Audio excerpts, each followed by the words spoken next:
Est-ce que les micros fonctionnent? Ils vont fonctionner. En même temps, est-ce qu'on a besoin de micros? Oui.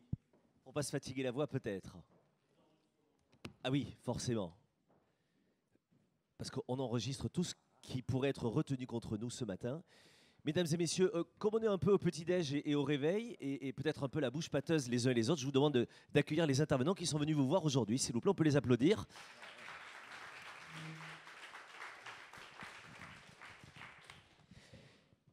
Bienvenue à toutes et à tous. Alors, je m'appelle Nicolas Rossignol, je suis journaliste, quelle horreur.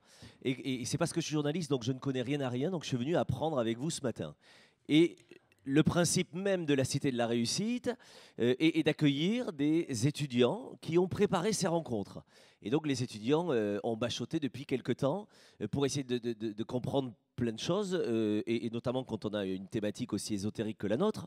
Et donc les étudiants ont préparé des questions et les étudiants sont au premier rang, en panel, pour échanger. Bon, sauf que nous, ce matin, nos étudiants ne se sont pas réveillés. Donc voilà, on va faire... ouais, mais c'est pas très grave. Ils sont peut-être morts depuis cette nuit, depuis la fiesta qu'ils ont fait. Voilà, ce que je veux dire, c'est que ceux qui auraient des tempes un peu grisonnantes ne pourront pas se faire passer pour des étudiants. Ils auront néanmoins le plaisir de prendre la parole à la place des étudiants. Voilà, si je me suis bien fait comprendre, prenez du plaisir. Revenez quelques années en arrière quand vous étiez sur les mêmes bancs aussi cirés que ceux-là. Voilà, vous aurez en tout cas ce rôle-là. Je voulais donc remercier cette nouvelle génération ce matin de ne pas être venue. Ça nous laissera, nous, le plus d'échanges. Voilà, entre gens un peu plus initiés peut-être, mais c'est dommage pour eux, on leur passera le message. J'ai le plaisir de vous présenter à mes côtés celles et celui qui vont intervenir et échanger avec vous. Marine de Basler, qui est directrice du développement durable et déléguée générale de la Fondation HSBC pour l'éducation. On va se demander ce que fait une banquière autour de cette table ronde. Peut-être qu'elle s'est trompée de salle, on va lui demander. Tan Nguyen, qui est fondatrice de Movilab. Je ne sais pas ce que c'est, vous allez m'expliquer aussi. Et Alexandre Belowski, vous êtes directeur des relations sociétales de Suez Environnement. Alors le bonhomme, il fait de l'eau, c'est ça, et il est venu nous raconter je ne sais quoi. Bon, écoutez, avec ce casting formidable, j'ai aussi envie d'en savoir plus. Avant même qu'on rentre avec eux dans le principe même de leur présence ici, la première question que j'ai envie de leur poser, c'est quoi ce titre? Moi, j'ai rien compris. Donc, je ne suis pas sûr qu'ils aient compris beaucoup plus que moi. On arrive à faire des titres ésotériques quand on organise des conférences. Celle-ci, la coopération des parties prenantes au service du changement de la société. Je respire. Qu'est-ce que vous avez compris dans le titre qui nous réunit aujourd'hui? Marine de Basler, vous êtes obligée de commencer. Ma mère m'a appris. Bonjour. C'est gentil, merci. Bonjour à tous. Alors, la manière dont j'ai compris le sujet, oui. Et comment il s'applique chez HSBC, globalement, pour s'adapter au changement de paradigme économique, nous, banques, nous avons besoin de coopérer avec les parties prenantes pour construire notre politique de développement durable. Et qui sont ces parties prenantes dont vous parlez? Alors avant ça, je voudrais d'abord parler de ce qu'est ce changement de paradigme économique, oui, parce que c'est comme ça qu'on comprendra pourquoi est-ce qu'on a besoin de parler avec les parties prenantes. Je vous en prie. Le changement de paradigme économique, c'est d'abord que la population mondiale passe de 3 à 9 milliards d'individus, 7 milliards actuellement, et que cette population globalement vieillit. Et elle vieillit notamment en France. Ça veut dire un poids plus important sur la population active et de plus en plus important dans les années à venir. C'est aussi le fait que les échanges mondiaux croissent plus vite que le PIB des pays. Ça veut dire aussi un changement du centre économique mondial de nous, alors on peut se considérer à l'ouest vers l'est, et ça veut dire, on le voit actuellement de manière criante, moins d'argent dans les caisses de l'État maintenant. Donc quand on se dit que la pression sur la population active va être plus importante et qu'en plus il y a moins d'argent dans les caisses, on voit déjà un transfert d'un certain nombre de services sociaux de la sphère publique vers la sphère privée, tout ce qu'on appelle l'entrepreneuriat social et solidaire. Et puis, concomitamment à tout ça, on voit, parce que la population mondiale augmente, une pression très forte sur la demande en énergie. Tout est énergie. Ce stylo est énergie, ce papier est énergie. Pour avoir quelque niveau social que ce soit décent, ce qui est légitime, on a besoin d'énergie. Et actuellement, le plus gros de l'énergie est une énergie non renouvelable, fossile et centralisée. Donc ce changement de paradigme économique, c'est quelle décentralisation de l'économie pour quel type de population qui va pouvoir créer quelle richesse où. Et ça, encore une fois, concomitamment à quelque chose de toujours nouveau, c'est l'explosion des technologies de l'information qui font que les désirs sont exacerbés. Alors HSBC là-dedans... Répondez à ma question, voilà, sur et les parties prenantes, et vous HSBC là-dedans. Eh bien voilà, pourquoi HSBC là-dedans? Globalement, on est dans 80 pays partout dans le monde. On est l'une des plus grosses banques mondiales, souvent la première, parfois la troisième en fonction des classements.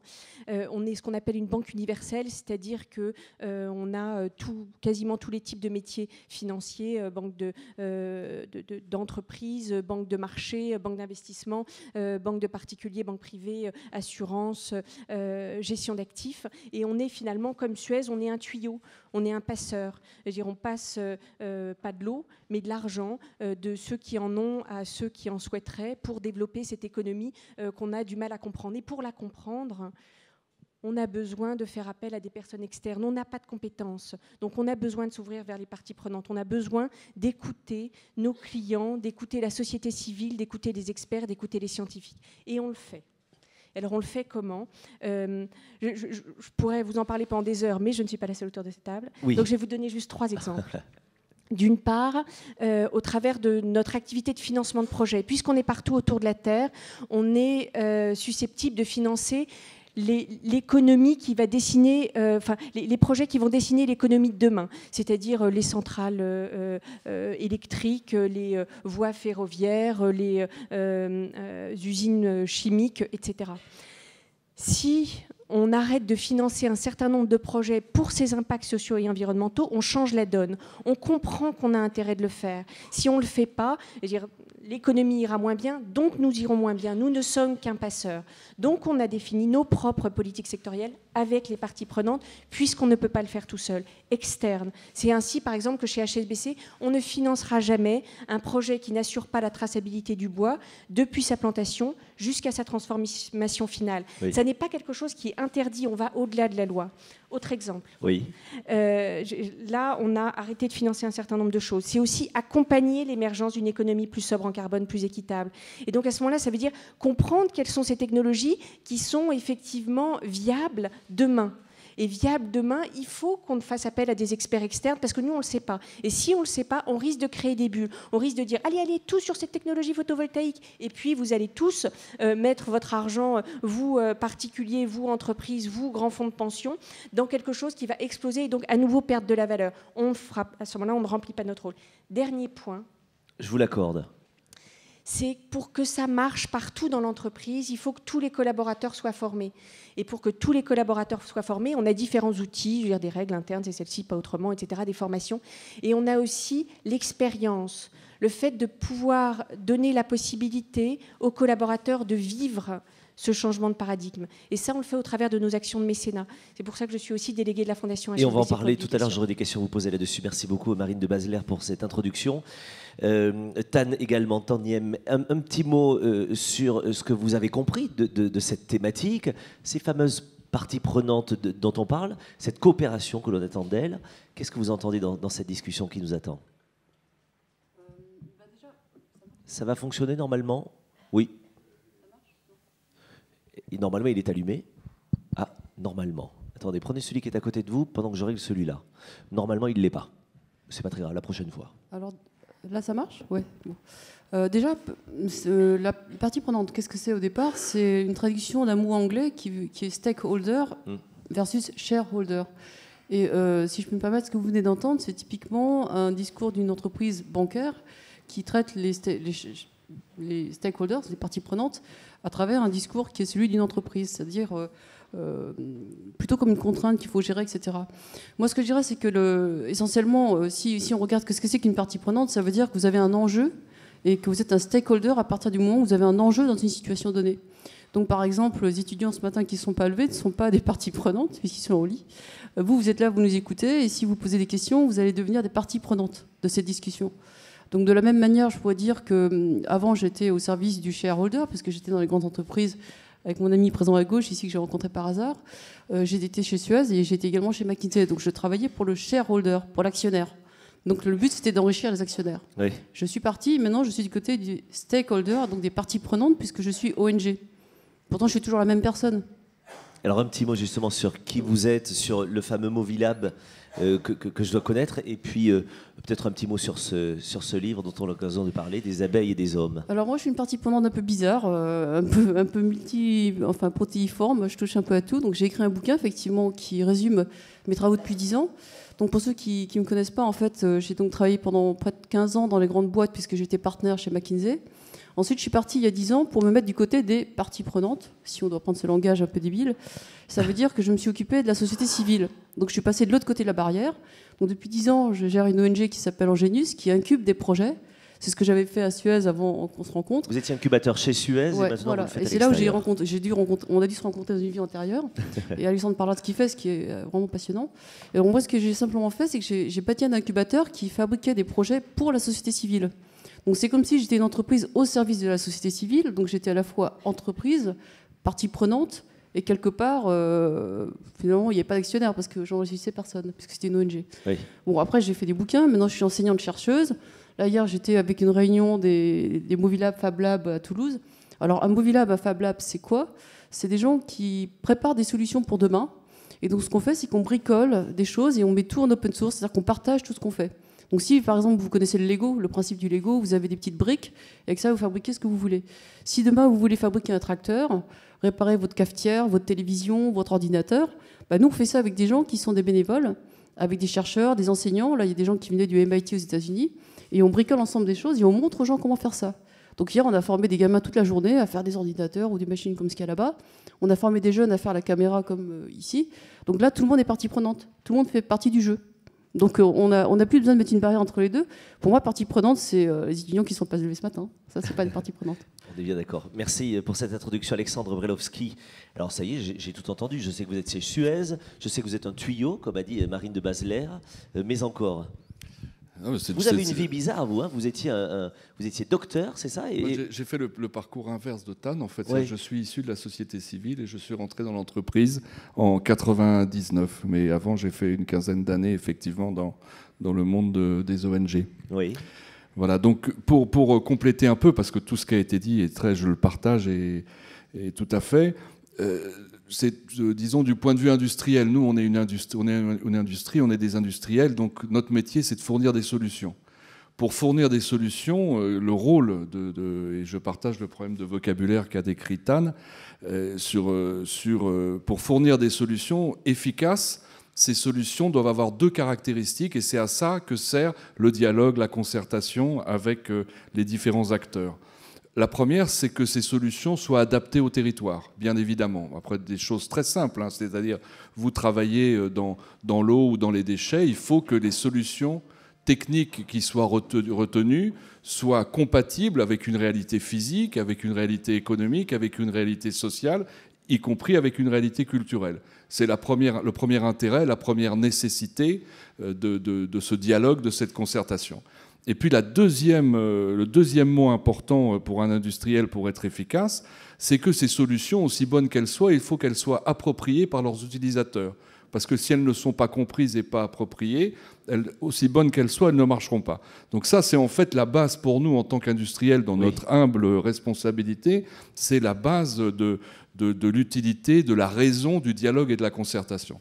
Alors vous allez me dire, pour ça qu'il y a tous ces mots maintenant, mais de tout temps, les industriels, les entreprises ont été obligés de gérer ce dialogue et de s'en servir afin d'apporter les meilleures solutions. Maintenant, ce qui a changé dans les derniers temps, c'est, à notre avis, un changement profond dans l'être humain. C'est que finalement, l'être humain, dans ces derniers temps, avec l'information, avec l'évolution de la technologie, avec l'évolution de l'éducation, l'être humain, en résumé, ça va être un peu simplificateur, mais je pense que c'est très simple, ne veut plus être objet du travail des autres. L'être humain, tous autant qu'on soit dans une entreprise, dans la société civile, ou dans l'État, ou dans l'administration, on ne veut plus être objet du travail des autres, on veut être acteur de nos propres décisions, donc on veut l'information nécessaire pour le décider. C'est ça les changements que nous, on gère dans notre rôle. Et effectivement, à partir de là, ça contribue à un certain, effectivement, à accompagner un changement de la société dans les meilleures conditions.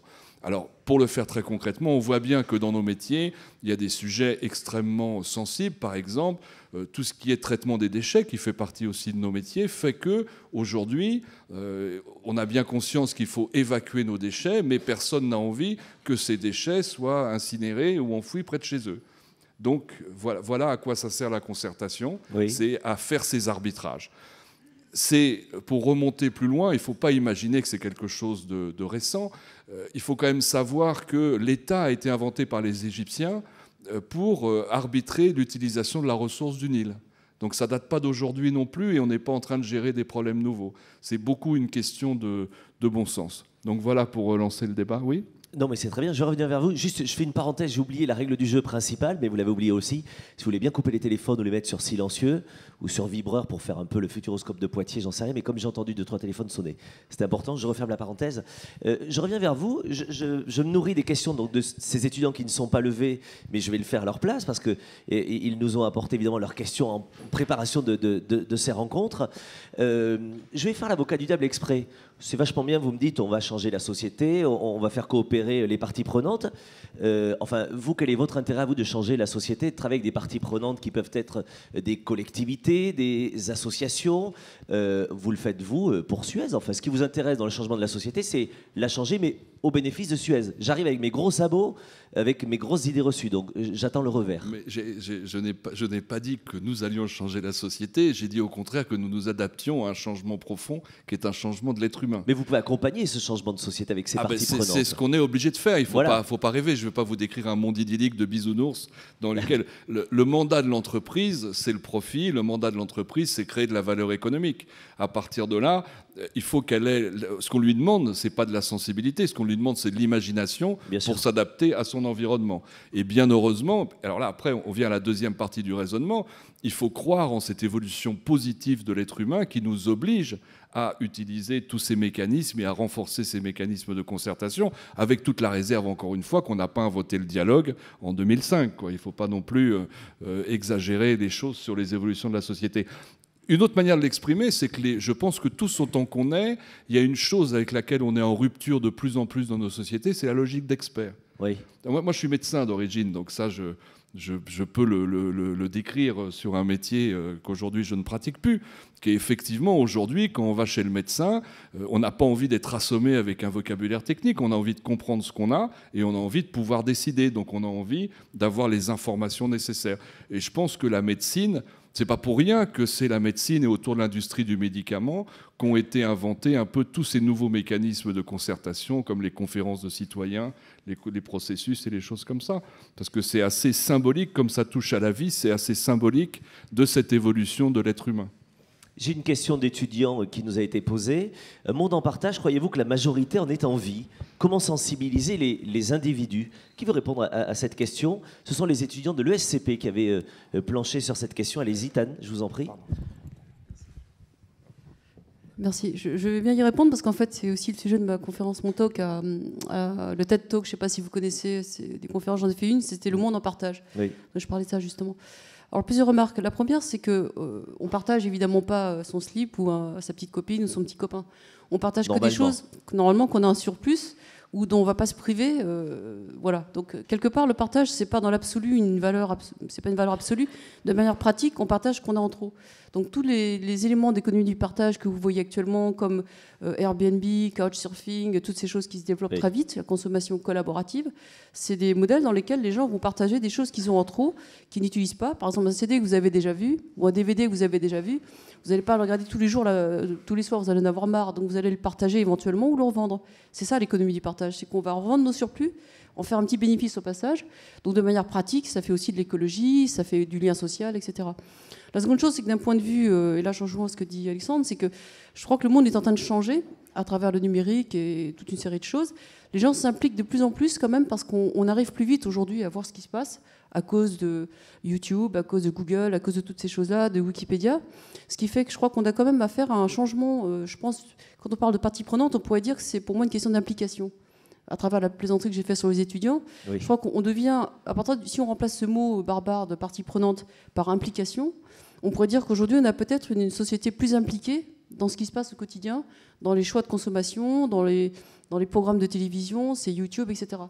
Donc moi, ce que je crois, c'est qu'on pourrait dire que dans l'idée du partage, il y a une chose qui est bête, toute simple, les chercheurs l'ont démontré. Les gens partagent pour une raison très simple, c'est qu'ils ont besoin d'être reconnus ou d'avoir une forme de réputation.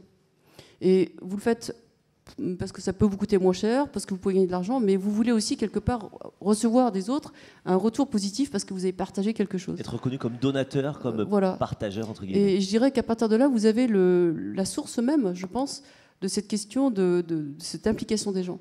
Oui. Qu'est-ce qu'on partage? On a envie d'être reconnu, et à partir de ce moment, vous allez vous impliquer. Si vous êtes anonyme, vous n'avez pas envie de parler. C'est vraiment ce phénomène très simple, qui est tout à fait humain, effectivement. On va s'impliquer parce qu'on sait qu'on va y gagner quelque chose. Et si on part là-dedans, on tombe sur l'économie du partage, sur Wikipédia, sur toutes ces choses-là. C'est une autre question qui vous a été posée. Marine, je reviens à vous dans un instant, mais une autre question qui vous a été posée, Tan. Comment favoriser la production de biens communs en open source? N'est-ce pas avant tout une affaire de mentalité, d'implication de chacun?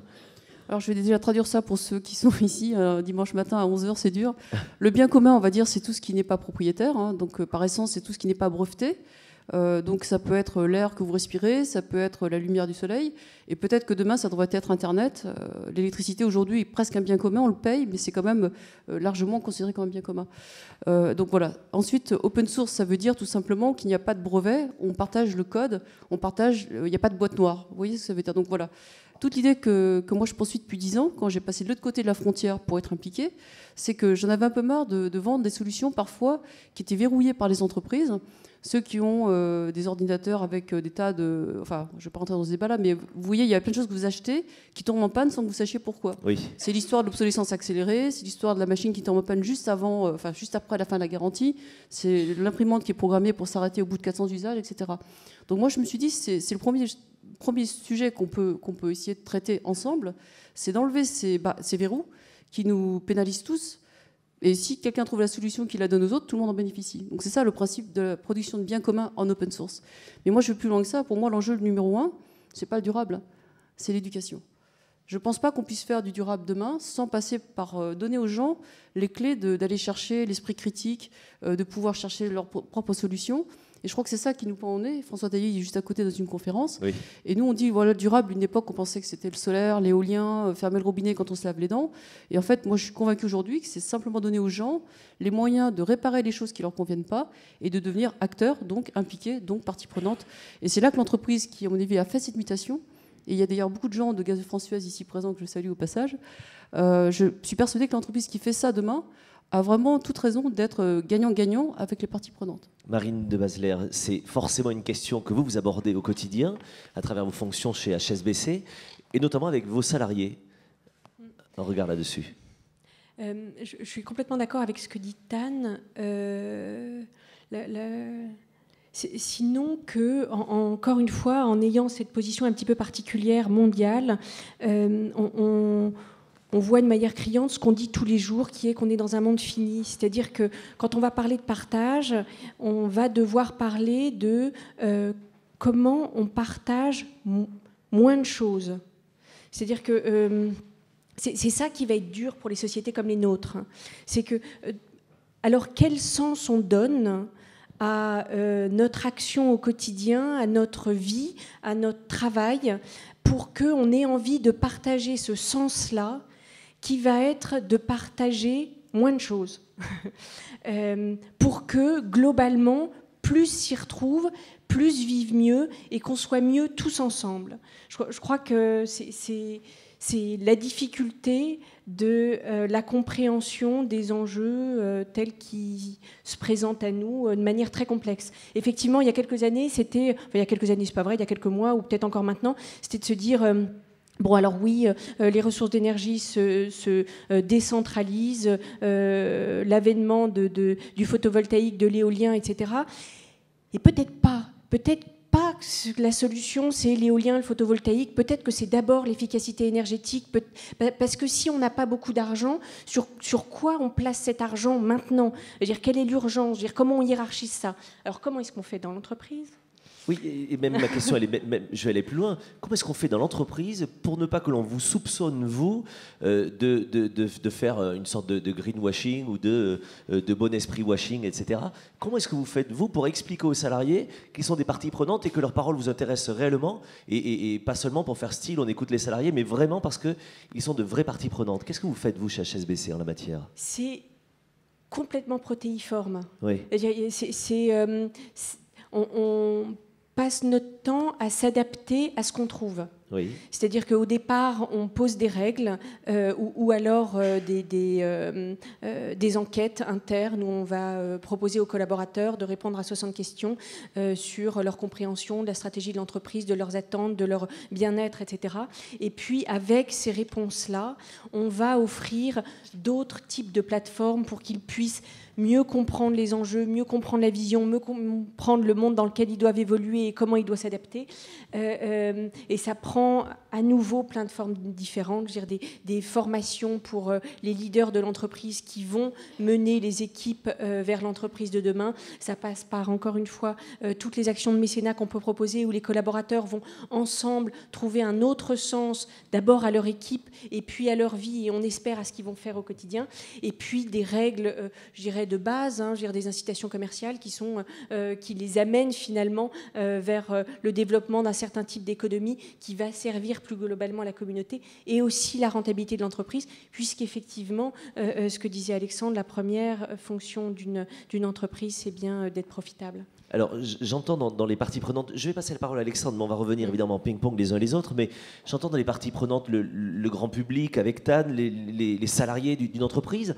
Vous, Alexandre, c'est quand vous travaillez sur le terrain avec des parties prenantes qui sont des collectivités, qui sont une population aussi, des gens à qui vous allez apporter de l'eau, certainement, de l'eau pure. Alors, chez nous, on ne sait même plus ce que ça veut dire, on est des enfants gâtés, évidemment, et c'est peut-être pour ça qu'on ne sait pas le gérer. Mais quand vous êtes sur des terrains au bout du monde, où tout d'un coup, vous faites jaillir l'eau que personne n'a jamais connue avant, voilà, etc. Comment est-ce que vous travaillez pour faire en sorte que ce changement se fasse dans le meilleur scénario possible avec tout le monde? Alors et parlez bien dans le micro, s'il vous plaît. Oui, c'est vrai que nos métiers dans l'environnement, et particulièrement celui de l'eau, sont vraiment au cœur de ce sujet, parce que l'eau, c'est un bien commun, c'est un bien collectif, mais à usage individuel. Donc oui, il y a dedans toute la subtilité, à la fois de l'individu, du rapport à la société et de l'organisation. C'est d'ailleurs les deux volets fondamentaux de nos métiers sont le problème de l'organisation, c'est-à-dire des répartitions des rôles et responsabilités entre la puissance organisatrice, l'autorité politique, l'opérateur que nous sommes parmi d'autres, et l'usager. Et donc, effectivement, on est toujours empreint de ces débats. Alors, je ne sais pas comment vous dire. Enfin, c'était un peu, comme vous l'avez décrit, ça paraissait un peu miraculeux. On avait l'impression de voir un druide avec un petit bout de bois. Mais qui va faire. C'est ça. C'est vraiment pas dans ce registre-là. Et on n'est pas les seuls à le faire. Mais c'est vrai que de toute façon, un des paradoxes, quand on parle de partage, pour en revenir au sujet, c'est qu'on est quand même sur une planète où, a priori, en termes de ressources, il n'y a pas de problème. Et comme tout le monde le sait, on nous répète souvent, et c'est une réalité abominable, que plus d'1 milliard de gens n'ont pas accès à ce service de base. Et donc les raisons n'en sont pas, encore une fois, n'en sont pas un problème technique ou économique. Les raisons, c'est un problème politique, il faut en être tout à fait clair. Et donc notre travail à nous, c'est effectivement, quand il y a volonté et quand on nous appelle, c'est d'essayer d'organiser cette relation entre les trois acteurs de telle façon à ce qu'on puisse mettre en œuvre un principe de base que nous soutenons, qui est celui de l'accès universel à ces services. C'est, comment dire, pas aussi simple que ça le paraît quand vous le décrivez. C'est pas toujours mené avec succès. C'est pour ça que je vous posais des questions. Ça rencontre plein d'obstacles. Et puis, il n'y a pas que nous qui faisons ça. Moi, aujourd'hui, on travaille effectivement dans des situations comme en Haïti. On travaille dans des situations dans des pays du Maghreb. Et chaque situation, et c'est ça la réalité de l'eau, chaque situation est spécifique, entraîne des dimensions différentes. Et en tout cas, il y a une chose qui est sûre au centre pour en revenir au sujet, c'est que là où peut-être il y a un mot qui n'est pas tout à fait exact, c'est le mot de coopération. Oui. En fait, l'important, c'est que vous ne pouvez résoudre ce problème que s'il y a construction d'une logique d'intérêt partagé. C'est un peu ça que Tan décrivait, c'est-à-dire qu'à un moment donné, qu'on le veuille ou non, tout le monde doit y trouver son compte. Les gens qui n'ont pas accès à l'eau, bien évidemment, eux, c'est le plus naturel, ils ont besoin de cet accès à l'eau. L'autorité politique, l'entreprise, tout le monde doit y trouver son compte, et c'est ça la création d'une logique d'intérêt partagé. La création d'une logique d'intérêt partagé implique la construction aussi d'une vision partagée de la société.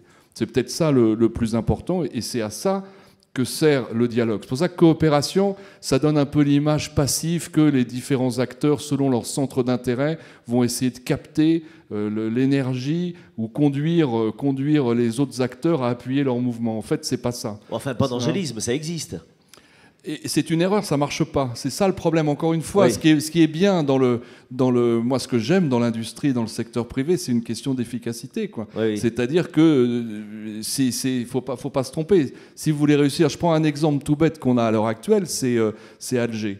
Alger, on a réussi dans un contrat de 5 ans à rétablir l'eau 24 heures sur 24. Alors, vous parlez des gens ou des employés ou des parties prenantes.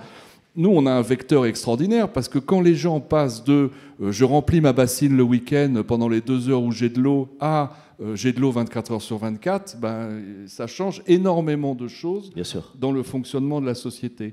Mais ça n'est possible et on ne peut atteindre des objectifs de santé publique que, bien évidemment, si les gens comprennent qu'il va falloir déconnecter les réservoirs, comprennent...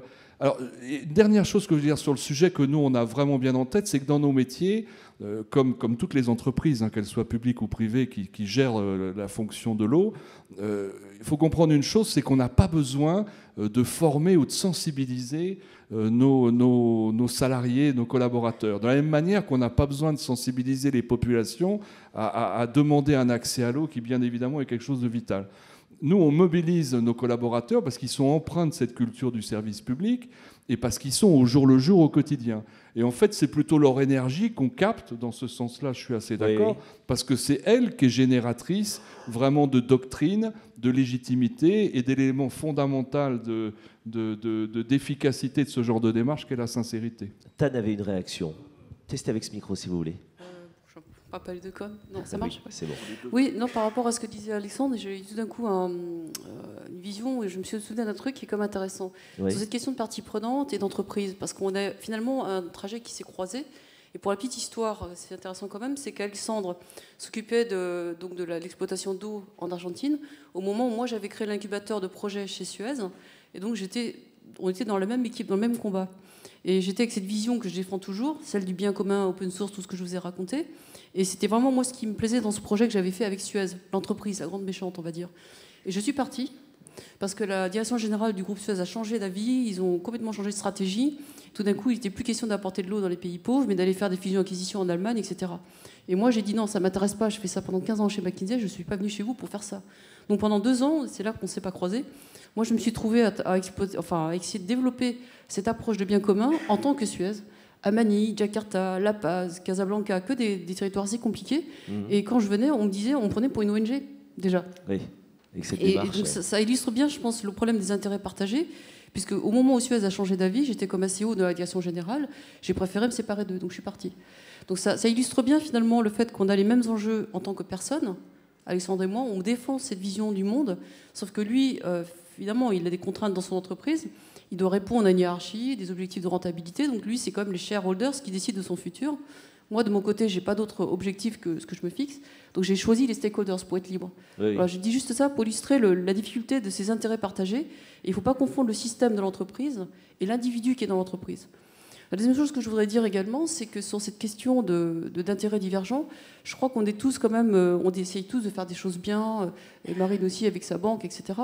Mais j'ai constaté en étant cette fois-ci de l'autre côté de la barrière, donc du côté des ONG, etc., qu'il y a énormément d'incompréhension. Et je vais vous donner plein d'exemples. C'est-à-dire qu'on ne parle pas le même langage, c'est quoi? C'est-à-dire que typiquement, quand on venait apporter de l'eau dans les pays pauvres, en Argentine, au Brésil ou ailleurs, les gens ne comprenaient pas que ce soit payant. Ils nous disaient, pourquoi c'est payant, c'est un bien commun. Mais si on ne paye pas, comment voulez-vous assurer un service minimum? Bien sûr. Surtout qu'après, il y a ce qu'on appelle le non-revenue water, c'est-à-dire les gens qui ne payent pas, qui font des trous dans les tuyaux, etc. Ouais. Donc il y a un problème d'éducation, on en revient toujours là, c'est que tant que les gens n'ont pas compris le bien commun qui est devant eux, ils le dégradent. Vous connaissez l'histoire de Coluche? Bien sûr, laquelle? Sur le bien commun, quelle est la chose qu'on risque pas de vous voler? Hein, c'est l'histoire de l'horloge que tout le monde regarde parce qu'on regarde l'heure. Bon. Eh bien, vous savez bien que la tragédie des biens communs, c'est une théorie qui guide l'économie actuelle. C'est que tout ce qui appartient à tout le monde va être souillé, dégradé, etc. Regardez le RER, regardez le train, regardez les gens qui pissent dans les parkings, etc. Oui. Et donc la tragédie des biens communs, c'est de dire que pour qu'un bien commun soit préservé, il faut le privatiser.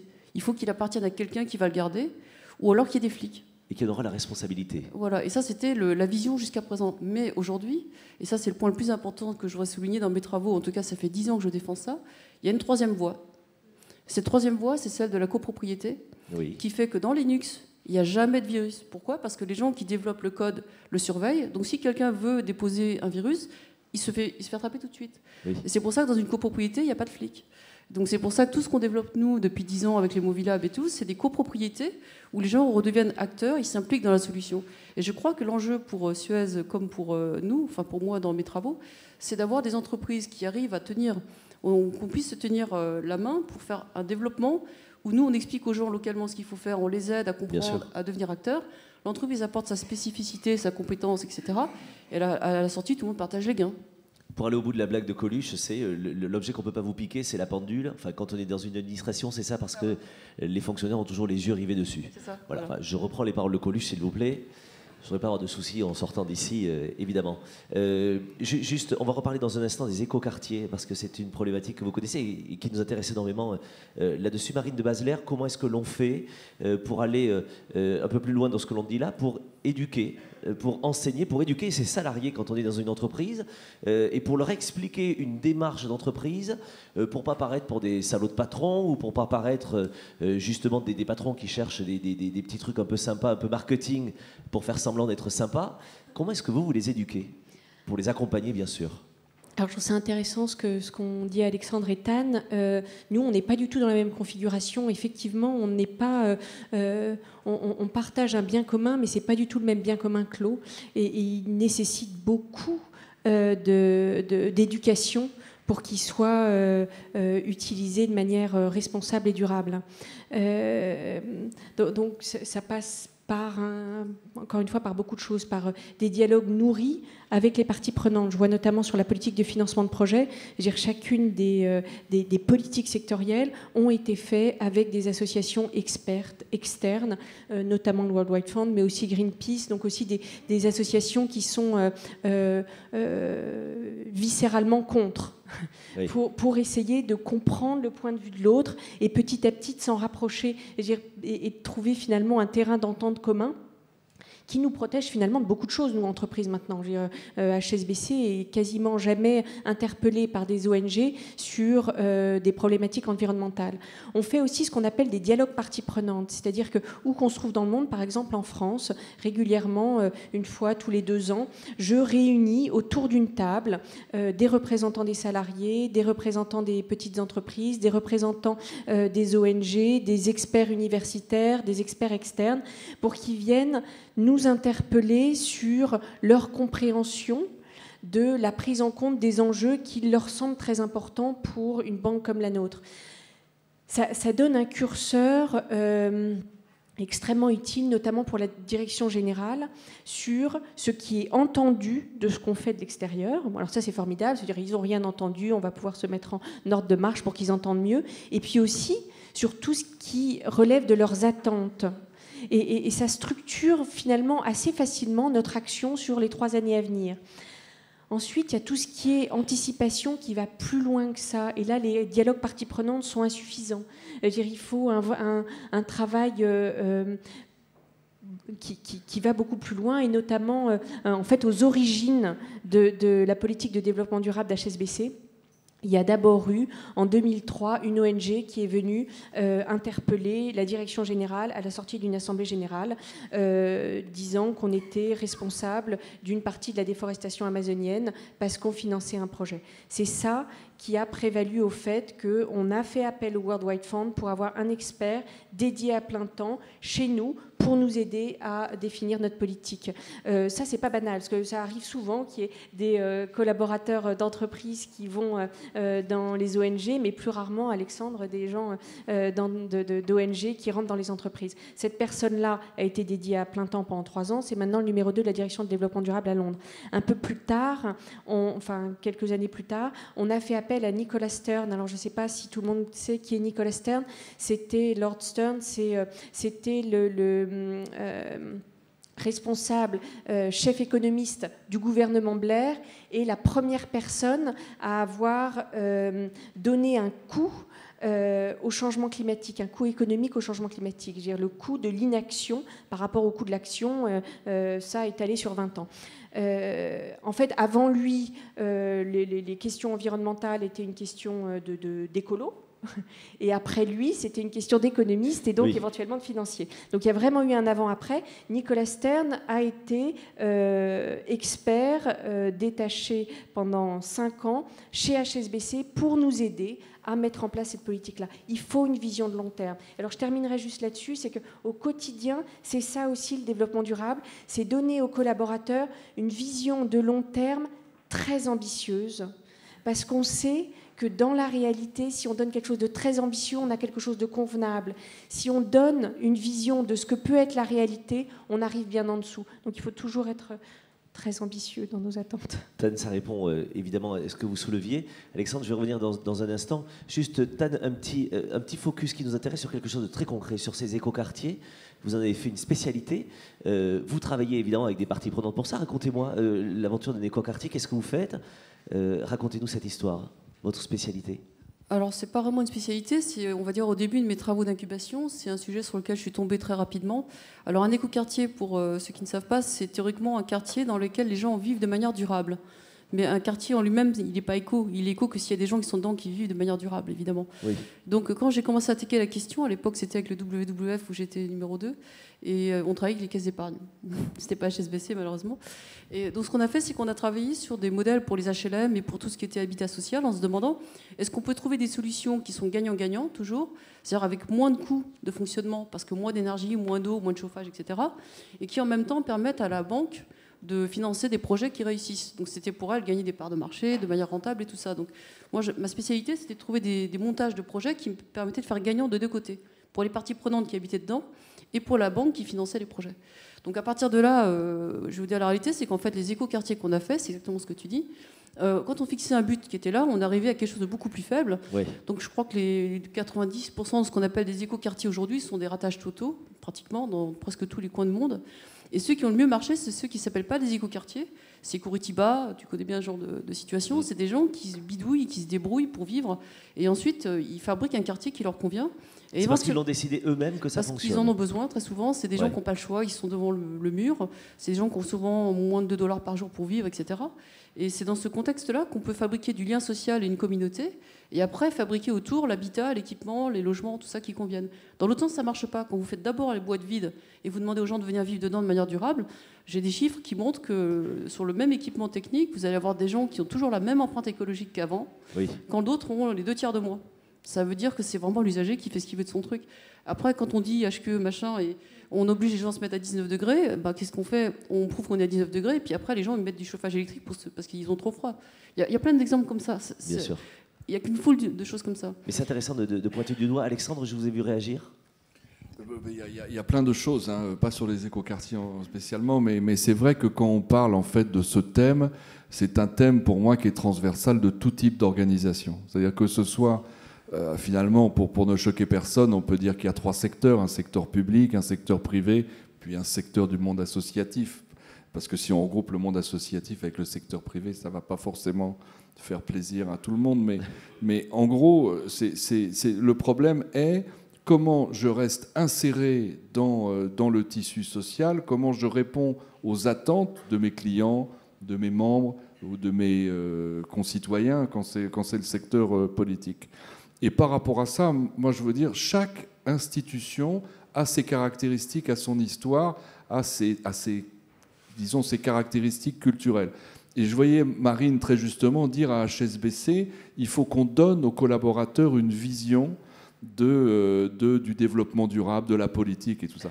Et nous, effectivement, vu que notre métier est exercé par des hommes de terrain, majoritairement, je me vois mal et je lutte beaucoup, parce que c'est vrai que c'est des choses dans l'entreprise qui ne sont pas évidentes, mais il serait absurde de penser qu'on peut, nous, tranquillement, au siège, qui est dans une magnifique tour à la Défense, définir une vision de notre contribution à la société en termes de développement durable, et ensuite aller l'expliquer aux types qui, toute la journée, réparent des tuyaux dans la rue ou qui ramassent les poubelles. Oui. Je trouve, j'ai du mal à le truc. Alors, par rapport à ça, je voudrais juste raconter une petite anecdote. C'est déjà bien d'être lucide là-dessus. Oui, mais je pense, encore une fois, je le dis dans la mesure où c'est transversal à toutes les Bien organisations. Hein. Ce n'est pas un problème d'entreprise, ce n'est pas le problème de Suez Environnement, c'est le Évidemment. problème de tout le monde, Bien y sûr. compris celui de la fameuse société civile dont je fais partie et que j'ai pu pratiquer, donc je parle Oui. en connaissance de cause. Ce n'est pas forcément évident, et donc il faut la voir. C'est-à-dire qu'en fait, en gros, il y a une démarche qui consiste à quelque part aller plutôt du terrain vers, pour construire ces politiques, vers le corporate, vers l'institutionnel, et l'autre qui consiste à asséner et à descendre des trucs. Bref, je vais juste raconter une petite anecdote un peu pour conclure et le faire un petit peu plus. C'est tout ça veut dire qu'il faut croire en la capacité des gens à contribuer. Parce que sinon, c'est là où est le vrai débat. Et c'est là où on s'aperçoit que ce n'est pas un problème du politique ou du public ou du privé, c'est un problème général. Et par rapport à ça, moi j'ai une anecdote merveilleuse que je voudrais raconter comme ça. En Haïti, vous savez, il y a des tap-taps, c'est ces merveilleux camions que les gens peignent de toutes les couleurs, Oui. avec des devises, des psaumes et des choses comme ça. Et il y a un type, il est analphabète, il a pu s'acheter ces deux tap-taps, c'est-à-dire ces deux camions qui font l'aller-retour entre la capitale et la première ville secondaire du pays. Et le premier, alors il sait ni lire ni écrire, et le premier, il l'a appelé « En principe, c'est ça ». C'est marqué en énorme, en couleur, ce truc. Et le deuxième camion, il y a marqué « En fait, c'est ça ». C'est très bien. Tan, je vous laisse terminer là-dessus. Oui, en fait, parce que j'avais pas fini, je voulais juste te dire, et ça rejoint ce que tu dis, donc ça tombe bien. C'était quand je vous disais que les écoquartiers, de mon point de vue, c'est pas des bâtiments qu'on livre, etc., mais des gens. En fait, on a aussi des exemples qui ont très bien marché, où j'ai des exemples beaucoup sous la main, plusieurs millions de logements maintenant, Oui. où on a réduit l'empreinte écologique des habitants des 2/3. Et c'était basé sur le désir, sur la contribution, et sur le fait que l'entreprise qui a inventé ces solutions faisait des choses simples qui donnent envie aux gens de changer leur comportement. Donc on a travaillé vraiment sur la facilitation et le désir, et ensuite aussi il y a un aspect de jeu, etc. Donc on peut y arriver, mais je crois que ce que je veux dire, c'est qu'il faut mettre d'abord la communauté devant, les utilisateurs, et ensuite leur faciliter le chemin vers quelque chose qui marche. Voilà. Ensuite, la deuxième chose, c'est que, pour donner un exemple aussi très concret, je pense que vous connaissez tous Wikipédia. Nous, on connaît bien parce qu'on a été à l'origine de cette utopie en 2003. Et en fait, Wikipédia, c'est quoi? C'est 90 salariés seulement, alors que c'est le 6e site du monde. Alors comment ça marche? C'est basé sur le fait que les gens qui contribuent, il y a 60 000 personnes qui écrivent des pages, sont des gens qui ont envie de contribuer quelque chose. Donc ils font une page et puis ils se la corrigent entre eux, et puis il y a un principe d'organisation qui fait que ça marche. Le principe pour moi des écoquartiers, de ce que tu dis, des contributeurs, c'est que demain on puisse tous faire notre Wikipédia de nos modes de vie, de nos habitats et de nos maisons. Et c'est pas une utopie, parce qu'en fait c'est ce que j'appelais Movilable, c'est le projet qu'on mène avec le gouvernement. On l'a déjà fait avec, par exemple, des tracteurs. Il y a des gens aux États-Unis qui fabriquent des tracteurs en 6 jours pour le 10e du prix. Il y a toute la vidéo, il y a toute la liste des choses qu'il faut acheter pour le faire, il y a tout. Les gens viennent maintenant se former à faire des tracteurs. Là, j'étais hier avec les Fab Labs, en Afghanistan, on a des gens qui sont en train de fabriquer des Wi-Fi avec des boîtes de conserve et des bouts de miroirs, etc. Et ça marche. Et j'ai aussi des exemples comme ça de gamins à 8 ans qui ont réussi à faire des expériences et à mettre en place un détecteur de tremblement de terre au Chili en bricolant des ordinateurs. Ils se mettent sur un tweet. Et comme ils sont partout, les gamins, dès qu'il y en a un qui sent que ça bouge, parce qu'il a un capteur tout simple, il tweet aux autres et du coup, tout le monde dit « Ah, moi aussi, je l'ai vu ». Et les scientifiques récoltent ces données et ils ont des prévisions beaucoup plus efficaces que les capteurs scientifiques. Et du coup, ces gamins sont devenus, je sais pas quoi, légion d'honneur équivalent au Chili. Ouais. J'ai plein d'exemples comme ça où des gens... C'est MacGyver, en fait. Oui, société MacGyver. Ouais, mais ce que je veux dire, c'est que si des gamins de 8 ans peuvent le faire, pourquoi est-ce que nous, on ne pourrait pas? C'est tout l'enjeu, je pense, de cette idée. Parce qu'on a peut-être plus 8 ans et parce qu'on a peut-être plus, justement, la fraîcheur de notre jeunesse là-dessus. C'est peut-être pour ça que les jeunes sont au lit et que nous, on est là aujourd'hui. C'est qu'on y croit quand même. Ça, c'est vrai. Juste, Alexandre, un petit mot. Les blocages, il y en a forcément. On parle de beaucoup de choses qui sont passionnantes. Alors je viens sur mes idées reçues, j'adore ça, pour me prendre des gifles en retour, mais souvent on demande dans les parties prenantes à l'État d'intervenir, et souvent on aimerait lui dire surtout n'intervenez pas, vous gâchez tout, vous nous ralentissez, voilà. Comment est-ce que l'on fait quand il y a des blocages, quand il y a des ralentisseurs dans ces parties prenantes? Ce serait parfois plus simple chez Suez, chez HSBC ou dans d'autres structures de sociétés recruteurs. Nous on va beaucoup plus vite sans eux, on réfléchit beaucoup plus vite et au moins on sera beaucoup plus efficace. Comment fait-on quand on a cette vision qui est peut-être court-termiste, mais comment fait-on? Avec le micro. Oui, mais répète, Nicolas, parce que je ne suis pas sûr d'avoir compris le... Comment est-ce qu'on fait quand on est face à des blocages de certaines parties prenantes, et je pense à des parties prenantes que l'on stigmatise en permanence, et notamment l'État, quand on pense que parfois il intervient trop, quand on pense que parfois il bloque trop, alors que c'est une partie prenante qui devrait booster les projets?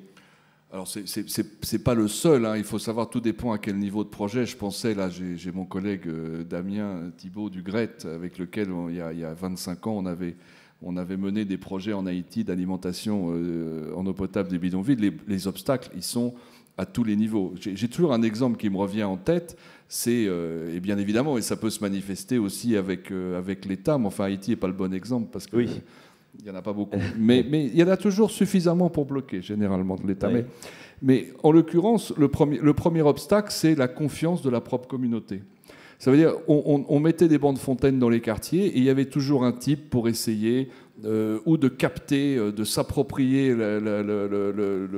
l'eau et la revendre ou des choses comme ça. Et en fait, on s'aperçoit que la raison profonde, c'est que les communautés pauvres, les communautés marginales, ont en fait un problème de confiance en elles-mêmes et de confiance dans leur capacité à surmonter ces obstacles.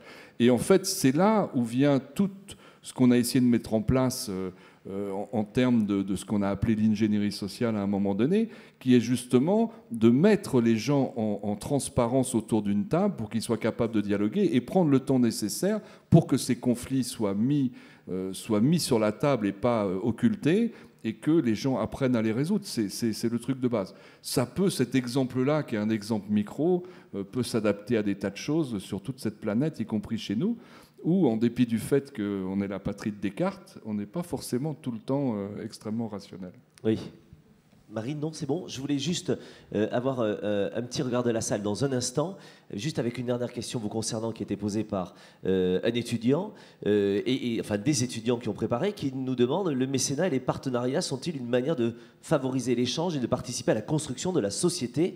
Pour revenir sur notre thème, puisque vous êtes vous responsable notamment du mécénat, qu'est-ce que vous répondriez à cet étudiant? Alors oui, absolument. Merci beaucoup. On passe aux questions. Non, je vais essayer d'illustrer quand même un petit peu. Ça m'arrange.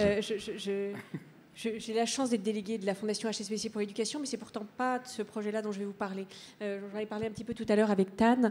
Depuis plus de 10 ans, le groupe HSBC soutient des programmes de mécénat pour l'environnement, des programmes hyper ambitieux, puisque c'est des programmes de 5 ans qui sont à chaque fois pour 100 millions de dollars.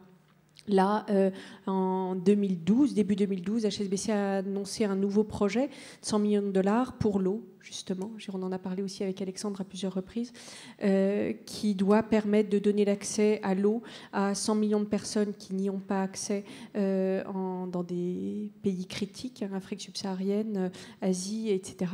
Et puis également de mieux comprendre, alors de sauvegarder des écosystèmes dans des bassins fluviaux en danger, notamment des rivières en danger. Ça, c'est un programme qu'on soutient avec le VVF depuis déjà 10 ans, donc pour encore 5 ans.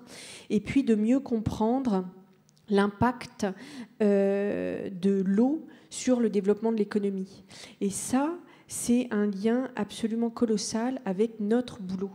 Notre boulot qui est de financer le développement de l'économie.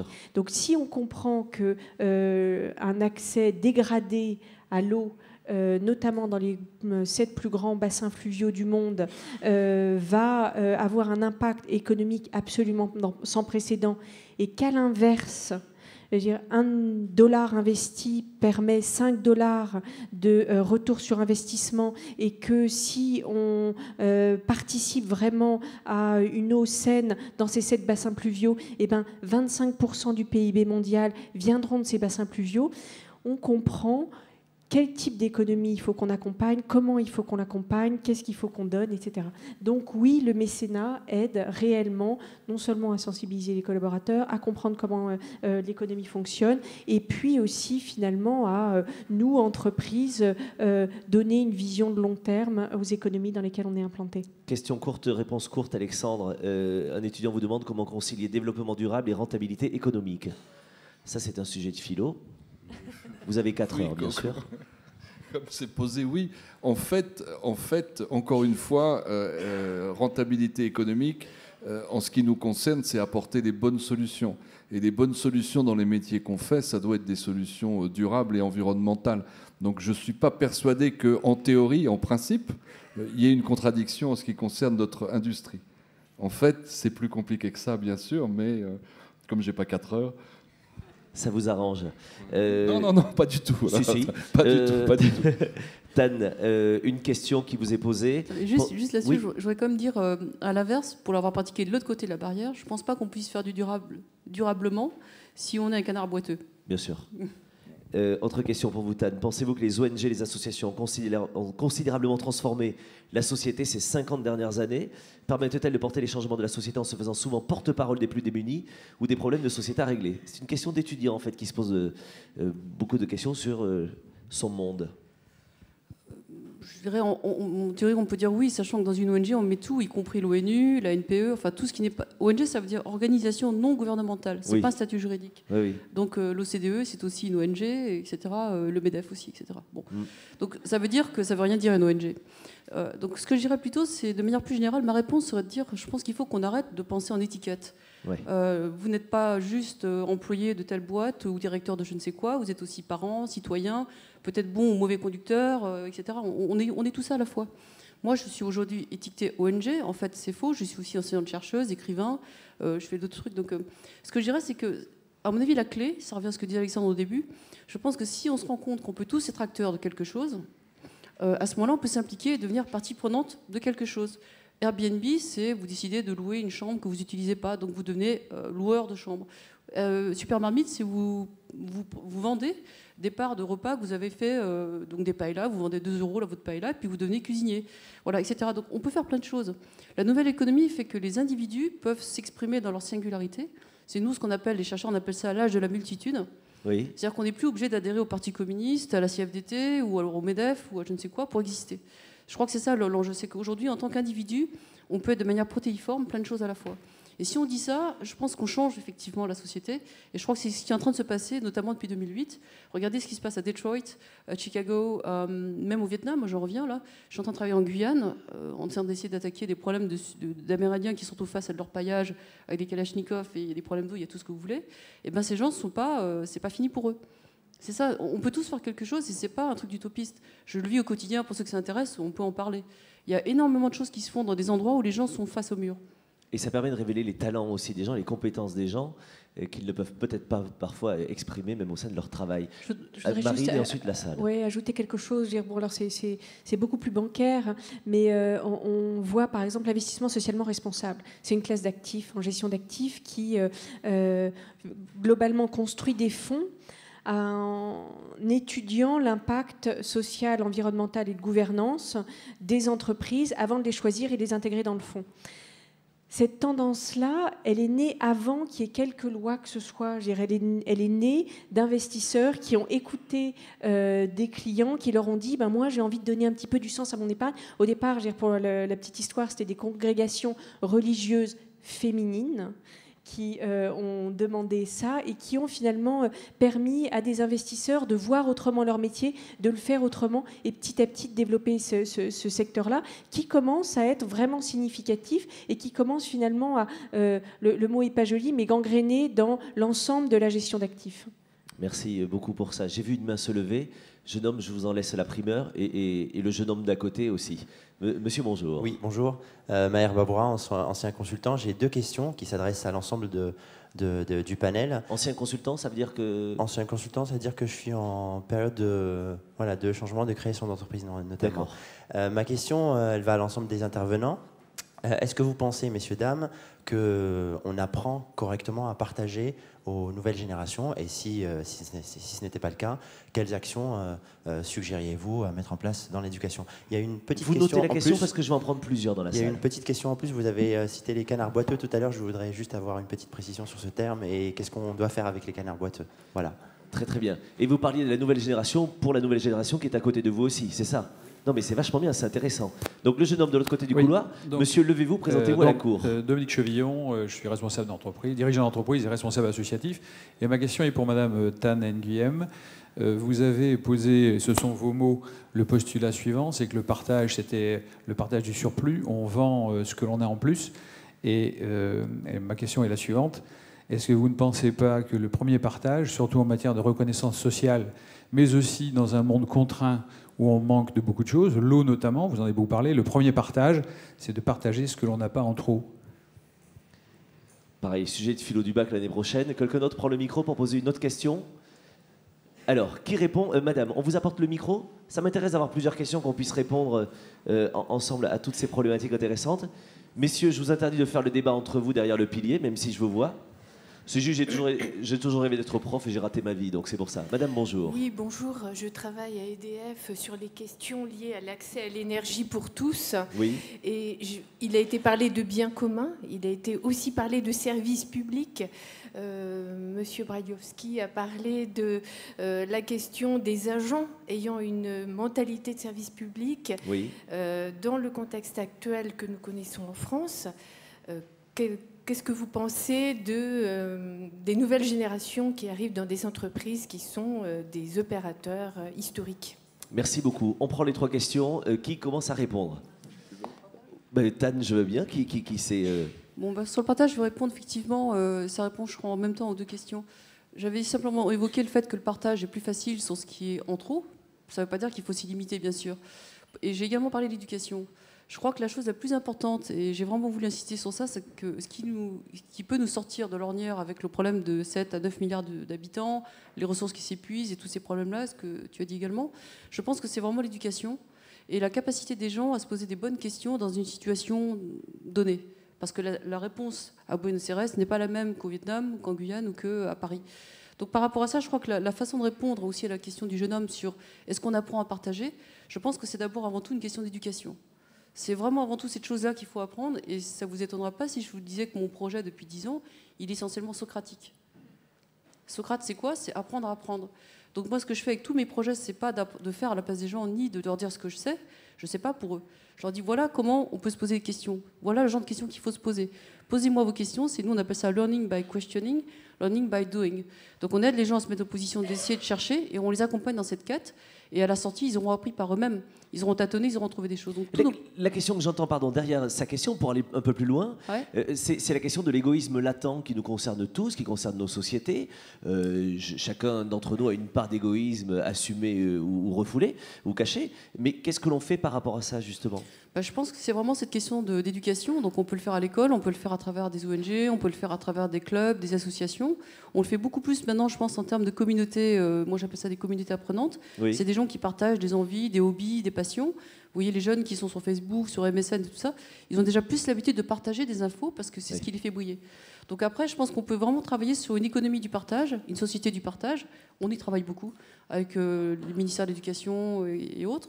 Et je travaille aussi pas mal sur les rectorats qui sont eux près du terrain et qui localement nous apporteront des solutions spécifiques pour, par exemple, les Amérindiens. C'est pas pareil que ce qu'on va faire avec des gens qui sont dans des territoires riches. Deuxième question. Boiteux.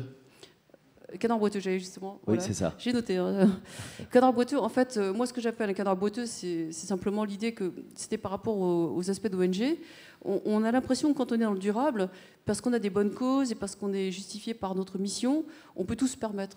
Et moi, je dis non, parce que si à la fin de la journée, la caisse est vide, l'ONG se plante, l'association ferme la porte. Donc je pense qu'une ONG, j'en ai managé, j'en ai retourné pas mal, dont le WWF dont il a fallu s'occuper, et bien d'autres, hein, j'en ai retourné une petite dizaine, de petites à grosses. C'est que je pense que ce qui tue aujourd'hui les ONG, c'est le manque de professionnalisme. Et donc pour moi, un canard boiteux, c'est une ONG qui vient à la fleur au fusil en disant bah voilà, je tombe à ces billes, donnez-moi de l'argent. Madame la mécène, donnez-moi de l'argent s'il vous plaît. Je suis désolée, si on n'est pas capable de monter une ingénierie de projet avec des livrables, un planning, des choses qu'on va faire concrètement, ça ne peut pas coller.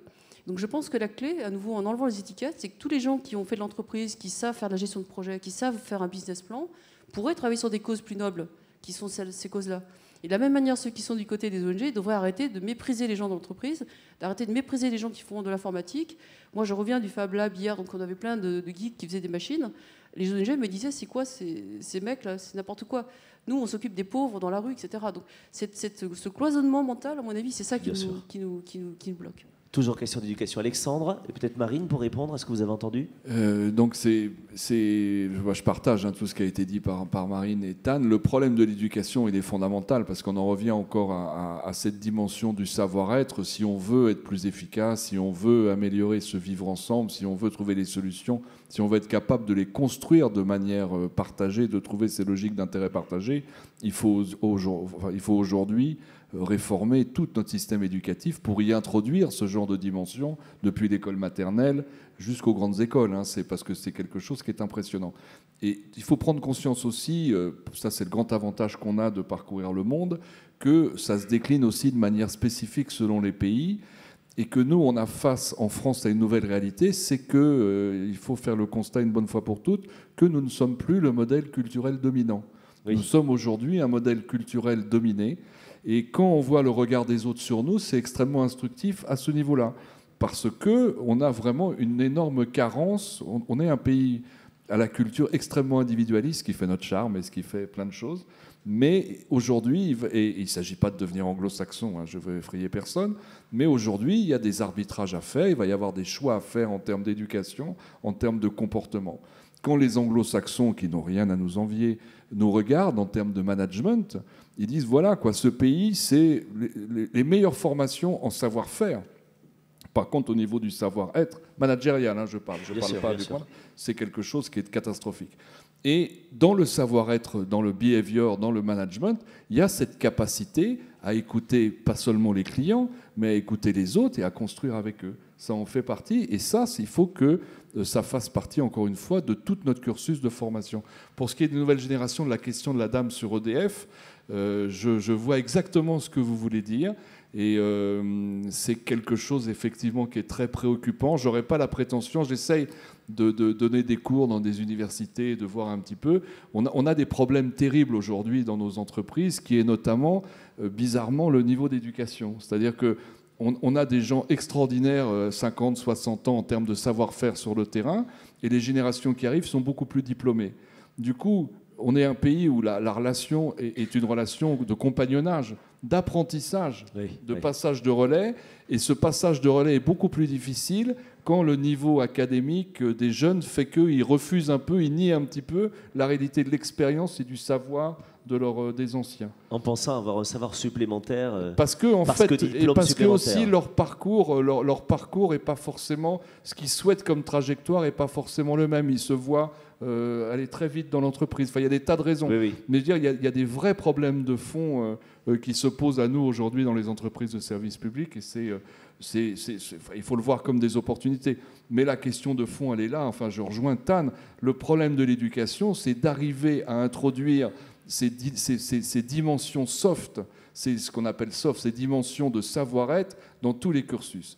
Et notamment, là, c'est le médecin qui va parler, un médecin qui depuis 15 ans vit dans les entreprises d'ingénieurs, c'est notamment de faire comprendre ça dans ces grandes écoles. Ça serait quelque chose de fondamental. Sans même parler d'autres problèmes dans d'autres écoles de culture de l'individualisme qui sont épouvantables. Oui. Mais rien que ça, c'est-à-dire faire comprendre dans les écoles qu'on peut être rationnel en dehors des mathématiques, on peut être rationnel dans les sciences du vivant, ça serait déjà un énorme progrès. Et les écoles, à ce titre, sont des parties prenantes intéressantes aussi. Oui. Madame, on va vous apporter le micro ici. Oui, Marine, je vous en prie, pendant qu'on apporte le micro à Madame au premier rang et à Monsieur au troisième. Évidemment, je ne résiste pas au fait de parler d'éducation, puisque c'est un sujet que je connais bien. Et que vous défendez avec la Fondation HSBC. Je défends absolument avec la Fondation. Alors oui, l'école française va mal. Elle va mal. Je veux dire, le niveau des élèves français baisse relativement au reste des pays de l'OCDE. Il y a 150 000 élèves par an qui sortent du système scolaire sans diplôme. et c'est donc une génération qu'on n'arrive pas à intégrer. Donc c'est absolument prioritaire, c'est l'investissement de demain, ça doit être le premier investissement d'une société. Avec la Fondation pour l'éducation, on soutient des projets qui utilisent la culture comme moyen de faciliter l'accès à l'éducation de jeunes en milieu défavorisé. En gros, on utilise la culture comme moyen de retrouver le goût d'apprendre, le plaisir et donc le savoir-être. Et on se rend compte que ça marche de manière absolument fulgurante. Ce qui veut bien dire qu'il faut qu'on revoie complètement notre manière d'éduquer, d'accompagner les enfants. Et ce qui est formidable avec le fait que ce soit une fondation d'entreprise, c'est qu'on se rend compte que ça marche de manière fulgurante sur les élèves, ça marche aussi sur les collaborateurs, bien évidemment. Ça donne une autre ouverture, une autre volonté de créer, de faire des choses, de s'ouvrir sur d'autres. Et ça amène peut-être, on l'espère, vers un changement aussi de management. Hier, il y avait une conférence ici qui était absolument passionnante avec un monsieur qui s'appelle Isaac Getz, qui est professeur à l'ESCP et qui a écrit un bouquin qui s'appelle Liberté et compagnie, et qui parle justement de ce changement de management qu'il faut tous qu'on opère pour permettre à nos entreprises de continuer de créer de la valeur, de la performance, mais de la valeur. Je dirais, la valeur n'est pas que financière. Bien sûr. D'abord financière, mais pas que financière. Merci. Madame, bonjour. Je vous laisse vous présenter, vous mettre debout. La presse internationale vous filme. Alors, Joëlle Tournebise, je travaille dans une entreprise, mais je suis aussi étudiante en développement durable à Dauphine. Ça ne nous étonne pas. Merci. Allez-y, Alors, je vous en prie. je vais vous faire un lien. Alors, Marine de Basler vient un peu de me couper l'herbe sous le pied, mais voilà, je vais faire un lien entre deux éléments. Le dialogue avec les parties prenantes, alors ça a commencé historiquement avec les actionnaires. Ensuite, on a commencé, alors au moins en Europe, avec les organisations syndicales, donc les représentants du personnel, donc le personnel. Ensuite, on s'est occupé des associations de consommateurs, les clients. Et là, on l'ouvre de façon plus large.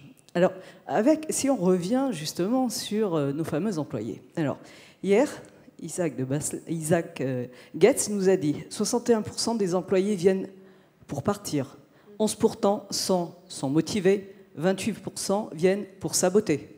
Alors, bien entendu, ça ne se passe pas chez vous, ça ne se passe pas chez SBC, on est tous d'accord. Cela dit, voilà, des années de dialogue avec nos employés, et pourtant on en est encore là. Alors, est-ce que le dialogue avec les parties prenantes de façon plus large va permettre de remobiliser les salariés, ou est-ce qu'il y a un vrai sujet de management, comme vous l'avez évoqué? Peut-être que les anglo-saxons savent mieux faire. Merci beaucoup. Je pense qu'il faut égorger 28% des salariés, c'est ce que vous vouliez dire, madame. Marine, un regard et monsieur la question ensuite. J'ai été passionnée par cette présentation. J'ai trouvé qu'il était tout à fait édifiant. Évidemment, ça a fait sonner des cordes en chacun de nous. Je veux dire, c'est pas, on re-regarde notre environnement professionnel au travers de ce qu'il dit et on a testé la réalité de ça. Je vais contrebalancer avec autre chose. Qui est cette étude d'engagement dont j'ai parlé rapidement tout à l'heure. On interroge tous nos collaborateurs une fois par an sur leur engagement vis-à-vis de l'entreprise.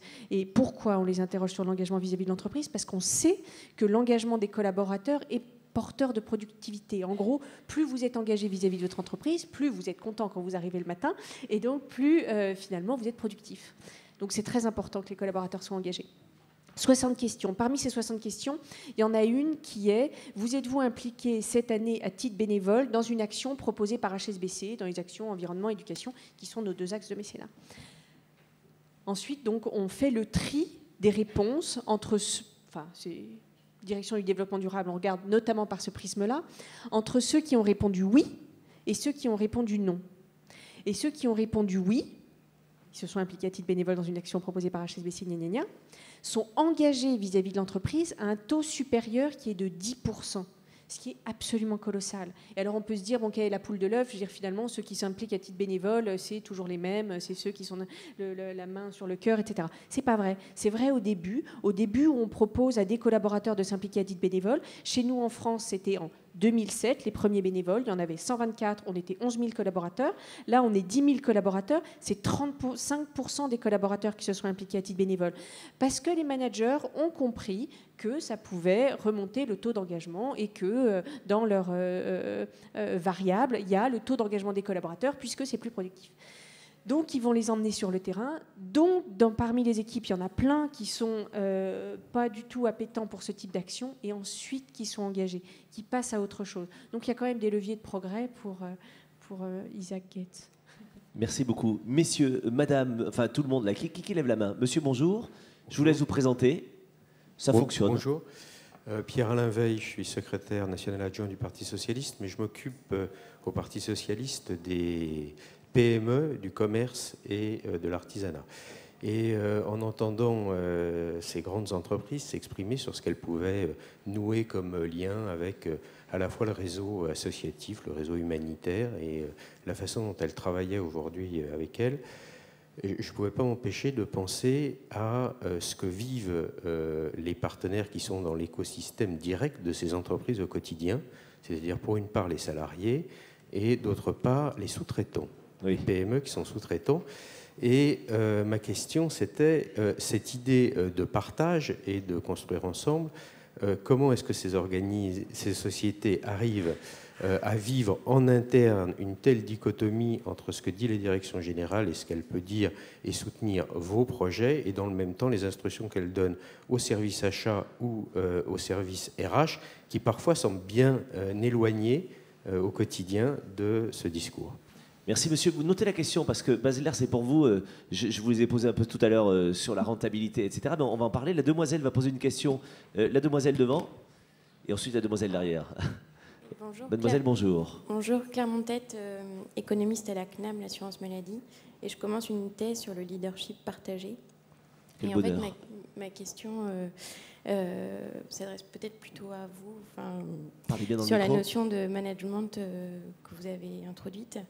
Je voulais savoir, pour les projets qui associent l'État, des entreprises privées, des associations, comment vous gérez le projet? Est-ce que vous avez une logique pour partager le point de vue?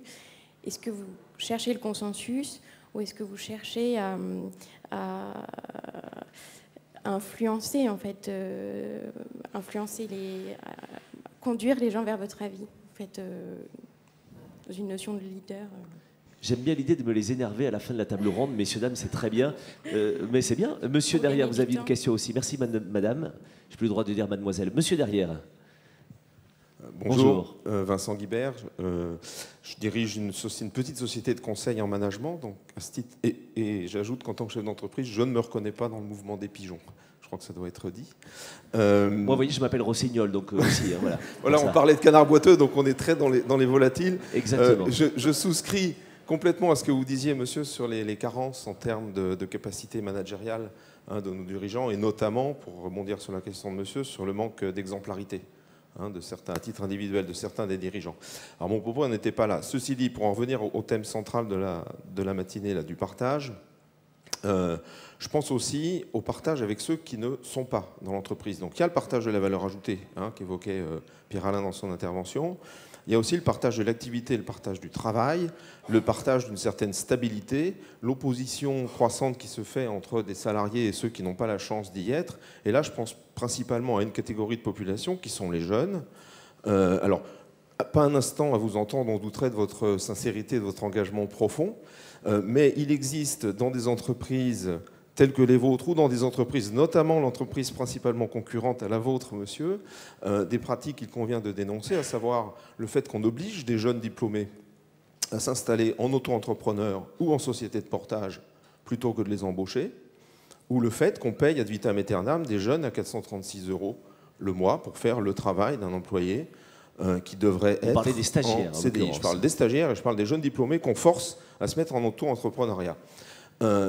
Donc là, je voudrais savoir quelles sont bien évidemment vos positions et qu'est-ce que globalement on peut faire pour remédier à cette situation et revenir tout simplement dans le cadre de la loi. Merci tous les trois d'avoir posé les questions. Donc, il nous reste 4 heures pour répondre et c'est très bien. Alexandre, évidemment en 2 minutes 14, sinon ce serait trop bien. Donc je vais répondre aux questions de M. Veil et de M. derrière. Bien évidemment, on n'essaye pas ici de masquer les contraintes et les difficultés. Vous avez rajouté quelque chose à la question de M. Veil qui est très importante, c'est le fait qu'effectivement, il n'y a pas seulement l'entreprise, la pression sociale, il y a aussi un troisième élément qui est le cadre réglementaire, c'est-à-dire la responsabilité de l'État de fixer des règles du jeu et de faire en sorte qu'elles soient appliquées. Alors quand on arrive très concrètement au cas qui est le cas, généralement là on est en train de parler de responsabilité sociale, hein. Volontairement, moi j'emploie le terme responsabilité sociale des organisations, parce qu'il n'y a pas que les entreprises qui doivent être responsables, c'est valable pour tout le monde. Et la deuxième chose, c'est que ce cadre effectivement réglementaire se réfère aujourd'hui seulement à un référentiel un petit peu incitatif, et même pas, qui s'appelle l'ISO 26000, et dans lequel il y a deux composantes, et on revient à notre débat. Un qui est l'impact direct des activités, mais l'autre qui est l'impact des relations qu'on a avec son entourage. Parce que c'est aussi toxique. Et notamment, pour être tout à fait clair avec cet exemple, un des grands reproches qui nous est fait à juste titre, et effectivement, relève beaucoup plus de l'impact dans nos relations avec les acteurs qui nous entourent, beaucoup plus qu'avec le fait de nos métiers qui, en soi, ne sont pas toxiques.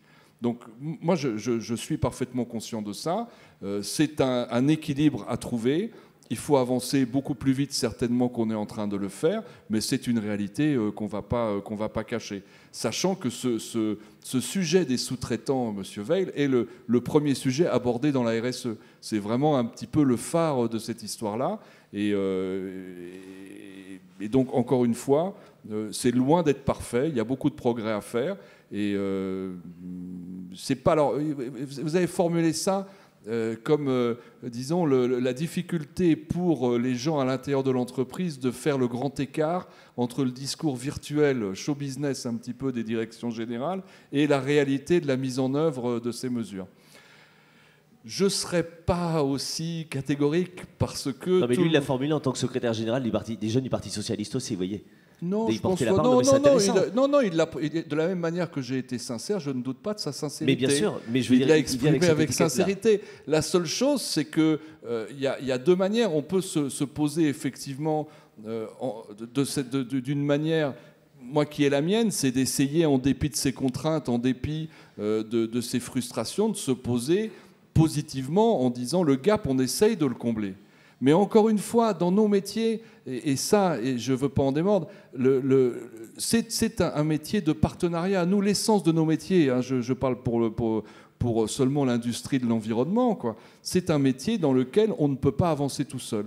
Qu'on puisse être locomotive, qu'on puisse essayer de mener des choses, parfait, c'est ce qu'on a essayé de faire à travers des tas d'initiatives, mais encore une fois, on ne peut pas bouger si les autres acteurs ne bougent pas dans le même temps. C'est aussi une de nos contraintes, ça ne veut pas dire qu'on est parfait, hein, Monsieur Veil, mais il ne faut pas oublier ça non plus, c'est qu'on ne peut pas porter la charge à nous tout seuls de cette histoire-là. Sur l'histoire du leadership, la jeune fille, moi j'ai trouvé ça assez génial.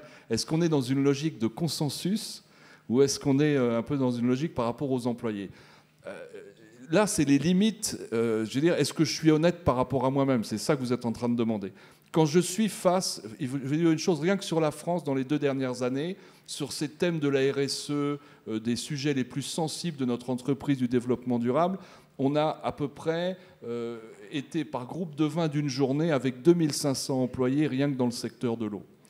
Et en essayant de respecter une démarche qui n'était surtout pas d'aller faire de la propagande, parce que ça serait vraiment les sous-estimer, mais vraiment de faire l'exercice, de mettre sur la table les contradictions, les sujets, y compris celui que vous avez mentionné, et même bien d'autres, hein, notamment sur notre légitimité en tant qu'acteur privé de participer d'une activité d'intérêt général et des choses comme ça, parce que nos employés, les plombiers, les gens qui sont 24 heures sur 24 sur le terrain, si vous préférez, là, ils ont une vision un petit peu différente de ce débat. Mais donc de mettre les choses sur ça. Et surtout pas de faire de propagande pour une bonne raison, c'est que ça ne marcherait pas, bien évidemment. Et plus l'idée, c'est de se servir de leur richesse et de leur contribution. Mais bien évidemment, tout étant dans tout et réciproquement, rien que cette démarche peut être interprétée aussi comme une manipulation. Merci. Alexandre, Tan, Marine pour réagir. Il nous reste les quelques dernières minutes de débat. Ça va être court. Moi, je voudrais en fait dire par rapport à tout ce qui était posé sur le leadership, sur les sous-traitants, sur les employés. Moi, je pense, pour avoir quitté l'entreprise il y a 10 ans, McKinsey, c'était vraiment comme un petit peu le haut du panier en termes de pratiques de management. Je pense qu'on est vraiment en face d'une révolution. Beaucoup de choses se sont passées ces dernières années, donc il y a beaucoup d'incertitudes. Il y a beaucoup de gens qui se retrouvent sur le quai, il y a beaucoup de problèmes, c'est de pire en pire, et ça ne va pas s'améliorer. Et en plus, ça accélère. Donc moi, ce que je crois, c'est qu'on est face à un bouleversement de société avec une accélération de tous les curseurs. Donc toutes les questions qu'on se pose là, si on regarde dans le rétroviseur, on ne va pas trouver les réponses de ce côté-là. Ça, je ne crois pas. Et je voudrais juste vous donner, en termes de signes d'émergence, quelques éléments dans les questions qui ont été posées là-bas. Si vous regardez aujourd'hui les valeurs boursières qui ont le plus explosé depuis une dizaine d'années, ce sont celles du web à peu de choses près. Oui. Vous prenez Apple, Google, Facebook, Amazon. Vous avez les 4 ténors de la nouvelle économie, avec Apple qui vient de franchir les 220 milliards de dollars, etc. Et c'est une autre forme d'économie dans laquelle le leadership, si vous regardez ce genre de modèle, les 4 que je vous ai cités, moi j'ai fait un travail assez transversal sur ces sociétés-là, également sur les sociétés de chercheurs, MIT, Harvard, etc., voir comment ça fonctionne. On va apparaître une nouvelle figure. La figure en fait du chercheur, qui est en fait aussi un citoyen, et qui s'intéresse à explorer les frontières. Et je crois que c'est cette notion de frontière. Et on se rend compte également que les gens qui réussissent le mieux ne sont pas des gens qui le font tout seuls. Donc c'est des gens qui sont capables de s'entourer de personnes, de créer un écosystème, effectivement. Et c'est là qu'on rejoint le partage. C'est qu'en fait, on n'a plus un chef là-haut, sauf peut-être Steve Jobs, qui est maintenant décédé de toute façon. Mais en fait, on a plutôt une collection, un écosystème de gens qui arrivent à grandir ensemble par rapport à un cap. Et c'est ce qu'on appelle de l'intelligence collective. Moi, je suis en train de le tester dans plusieurs endroits. Il y a des grandes entreprises que je n'aimerais pas ici, mais il se trouve que la tienne en fait partie, qui me posent des questions sur comment on peut faire ça. Et parallèlement, j'enseigne aussi à HEC. Ça fait 6 ans qu'on a créé un cours complètement pirate qui consiste à créer des leaders de demain qui critiquent l'entreprise, à quoi ça sert, c'est quoi un manager, et on déconstruit l'école. Ça fait 6 ans qu'on fait ça. Et les résultats sont intéressants. L'un des premiers qu'on a formés est actuellement conseiller du président de Conakry, Guinée-Conakry. J'ai plein d'exemples comme ça, hallucinants. Simplement, donc moi je crois que ce que je voulais dire, c'est que je crois vraiment qu'il faut bien poser ça, c'est qu'on est dans un monde qui change à toute vitesse et que ce qu'on a vu jusqu'à présent, ça ne sera plus le monde de demain. Et je crois qu'il est important de prendre conscience de cet aspect, à la fois le numérique, le collaboratif, les communautés et tous ces gens qui vont apprendre ensemble à bricoler des solutions de proximité. Marine, un regard, il nous reste 3 minutes 28. Alors sur la schizophrénie de l'entreprise, oui, effectivement, elle est schizophrène. Et je donnerai juste une allégorie. C'est l'un de mes amis qui fait de la formation chez HSBC me disait que l'une des premières formations qu'il avait données, il y avait une personne qui était vraiment réfractaire à tout ce qu'il disait. Et que donc il a passé les 2 jours de formation à essayer de l'amener à adhérer à ce qu'il voulait, Et ensuite, il en a parlé le soir avec le directeur de la formation en disant j'ai pas réussi, je vais pas y arriver, j'ai pas réussi à le faire changer. Puis il dit mais c'est jamais comme ça qu'il faut faire. Il faut pas se focaliser sur celui qui ne veut pas. Il faut emmener les autres et petit à petit, lui il va se taire et finir par entendre. Et donc c'est bien ça qu'on fait dans l'entreprise aussi. Oui, il y a de la schizophrénie, mais il faut bien s'appuyer sur ceux qui sont du côté qu'on souhaite voir se développer pour finalement petit à petit embarquer les autres. Sur le leadership partagé, est-ce qu'on influence les ONG Vraiment, j'ai pas le sentiment que ça soit ça. Et la raison pour laquelle j'ai pas le sentiment que ça soit ça, c'est que de toute façon, elles ont un droit de parole après l'entretien qui est extrêmement fort en termes sonnants et trébuchants. Il y a quelques années, il y a une autre grande banque universelle qui a été l'objet d'une campagne de communication à son encontre, avec des spots publicitaires qui sont passés sur les télévisions américaines, avec des stars en noir et blanc qui coupaient la carte de la dite banque en 2 en disant « Not with my money » et puis en disant « Cette banque participe à la déforestation » et avec des marées noires et des comme ça, complètement mazoutés. Ce groupe a estimé le coût de cette campagne de communication à 25 milliards de dollars. Donc, on peut toujours essayer de l'influencer, mais au bout du compte, on a le risque qu'après, il dénonce sa position. Donc, c'est pas l'objet du travail qu'on mène avec les ONG. C'est vraiment un travail en commun pour comprendre où ils sont et pour leur expliquer pourquoi nous, on en est là. Voilà, c'est vraiment une compréhension commune. Et puis sur les jeunes diplômés, je crois qu'on est une entreprise particulière, hein, la banque Gironde. À aucun moment c'est possible d'embaucher des jeunes qui seraient en auto-entrepreneurs. En revanche, on a des sujets sur les stages.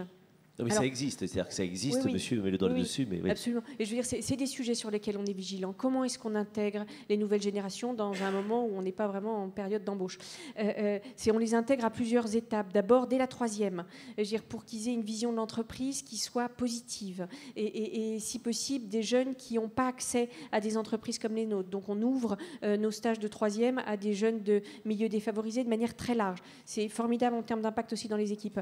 Et puis ensuite, il y a les stages qui soient rémunérés normalement, en fonction du niveau d'études. Et puis ensuite, effectivement, qui est ce qu'on appelle un parcours de carrière. Et ça, c'est finalement dans les entreprises internationales quelque chose de très normé. Merci beaucoup. Comme il nous reste 1 minute 12, je voulais juste à chacun d'entre vous demander le mot de la fin. Qu'est-ce que je retiens de tout cela ? Je me doute un peu parce que j'en ai noté quelques-uns, mais j'aimerais savoir ce que je retiens. Je suis dans la salle en train de vous écouter. Je repars avec quoi comme message essentiel? Et comme ma mère m'a appris, je terminerai par les femmes. Alexandre, vous avez la lourde tâche de commencer ce mot de conclusion. La patate chaude est à vous. Oui, donc et le titre mérite une analyse de texte parce que finalement, il renvoie à un problème qui est le problème du vocabulaire. On introduit des notions et on a l'impression, parce qu'on met un mot développement durable, responsabilité sociale, que tout est résolu et qu'on on réinvente les choses. On est, Tran l'a très bien dit, on est dans un processus qui dépend d'un contexte extérieur qui est extrêmement changeant, à une rapidité qui est extrêmement impressionnante. Et finalement, il faut essayer de faire pour le mieux sur la base de ses convictions. Moi, je renvoie à 2 niveaux. Nous sommes des entreprises internationales, mais en même temps, nous sommes issus d'une culture bien spécifique, qui est la culture française, et d'une culture du service public qui est bien spécifique. Moi, je reviens à ça. Je pense que notre société et notre entreprise doit repartir de là. Elle doit aujourd'hui redéfinir un petit peu ses valeurs et créer, quand on parlait de management, ce qui est essentiel pour une entreprise, c'est que la motivation des employés, elle est fonction de la conviction qu'ils ont du projet à laquelle ils participent. Ça, c'est vraiment le fond de l'histoire. Quel projet on est capable de construire pour une entreprise et quel projet on est capable de construire pour notre communauté. Tan, votre mot de la fin. Moi, je dirais que ce qui me... beaucoup plus matin, finalement, parce que c'est un dimanche, c'est pas évident de venir écouter des gens parler pendant 3 heures, enfin 4 heures ou 1h30. Bon. Ça peut être mieux que la messe, ça dépend pour qui, oui. Voilà, c'est d'une part, pour moi, il y a 2 choses qui ont été très fortes. D'abord, de rencontrer 2 personnes, enfin 3 avec toi, mais 2 personnes que je connaissais pas. Et vraiment, je me dis, on a plein de choses à partager, donc ça, c'est déjà très positif, je m'attendais pas à ça. Ensuite, c'est vous dans la salle, parce que là, vous voyez pas, mais moi, je vois les yeux. Je vois pas mal de gens qui réagissent et qui ont l'air d'être intéressés, donc qui sont devenus partie prenante de cette discussion. Et je me dis, ça, c'est super. Parce que toutes les personnes qui ont posé des questions, notamment, vous avez d'autres, c'est pas les jeunes étudiants, etc., qui ont 20 ans. On a un peu toutes les classes d'âge, tous les enjeux qui sont un peu représentés. Et je me dis, voilà, j'avais terminé mon TED Talk de janvier par si on arrive à se mettre en posture de partage, alors le monde est sans limite. C'est-à-dire qu'on peut partager effectivement le surplus qu'on a en plus ou en moins, etc. On peut partager beaucoup de choses, et notamment les connaissances, et notamment son expérience et sa trajectoire. Et je terminerai par ce qu'a dit Marine. Mon projet actuel, après tout ce que j'ai déjà fabriqué maintenant, c'est de travailler sur la culture. C'est pour ça que je suis avec des Amérindiens et parti au Vietnam. Cham est là. Et voilà, ce qui s'est passé, c'est que je me suis rendu compte que la chose qu'on peut partager le plus facilement, c'est les savoirs qu'on a accumulés, sur lesquels on a une expérience personnelle. En même temps, ça nous valorise parce que ça représente des choses qu'on vit soi-même. Ça valorise l'autre quand on va le voir là où il est, dans son pays, etc., et qu'on s'intéresse à ce qu'il est, dans sa culture. Et quand on apporte une technicité de projet qui ne consiste pas à lui balancer un projet top-down, mais à l'aider à faire émerger quelque chose, tout le monde est gagnant. Et ça, on peut le partager parce qu'on a tous des compétences dans un domaine. Voilà. Merci beaucoup, Tan. Marine, votre mot de la fin. C'est pas facile d'être la dernière de la dernière, puisque évidemment je suis d'accord avec tout ce qui a été dit là, notamment sur l'attention que vous portez à ces sujets-là. À cette heure-là, il y a intérêt, sinon on refait tout. Oui. Je crois, enfin, je serai beaucoup plus courte. C'est que je pense que le doute, c'est le moteur de la construction de demain, c'est le moteur du partage de demain. Il faut juste que tous, on garde cette capacité à douter de beaucoup, pour pouvoir voir les choses autrement et les construire autrement. Merci beaucoup. Je voudrais qu'on les applaudisse tous les 3, s'il vous plaît.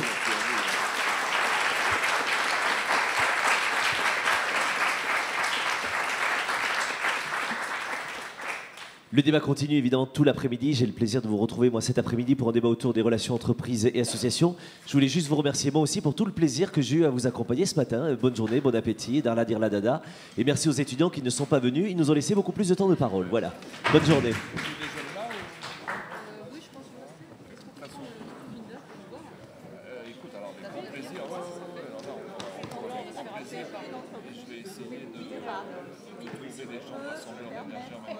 La semaine prochaine, moi je suis à Barcelone, je rentre le 22 mai.